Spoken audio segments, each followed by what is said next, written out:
part one is participation. Right now, we're in the summer in the US. We have summer all across the Northern Hemisphere, really. But right now, it's all about summer camps. Every man and his dog runs a soccer camp.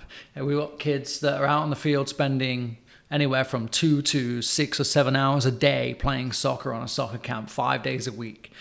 This is a huge opportunity for us to grow the game through those programs. Whether your camp is designed for elite players who are trying to get to college or onto the next level, or whether they are simply kids that are just learning to play. How do you get them part of this soccer culture? Think about having scrimmages at every soccer camp. Most camps will do like a Camp World Cup or scrimmages at the end of every day where kids join teams. There's the number one way that we can start building the game, because we get kids in teams. We have them research or begin to identify as players within that team. So in our Camp World Cup up in the mountains, we had England versus Scotland as a game.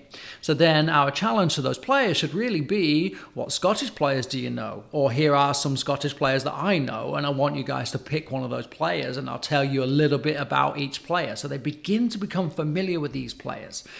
A lot of the traditional American sports that kids will play here, they know who the superstars are, much like we know who the superstars of soccer is in the UK or in Europe. So much the same way here. We've got to begin to build this familiarity for these players to become the next Tony Yeboah.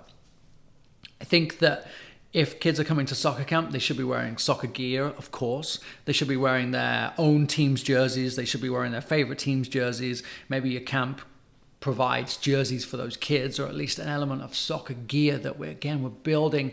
We're not having kids come to soccer camp wearing a baseball jersey or wearing denim jeans, because I've seen all of that on the soccer camps that I've ran before. And now in hindsight, I'm thinking we should really be pushing our game onto these players. You're here to play soccer, that's what we're going to do. Then build on participation too, where we have games like the Copa America last night. We have the Gold Cup starting this weekend. Now, after these games, after Mexico plays today or after the US plays tomorrow, can you organize a pickup game in your neighborhood? Can you get together with your team and watch the game, and at halftime run out on the street and play a little 5v5?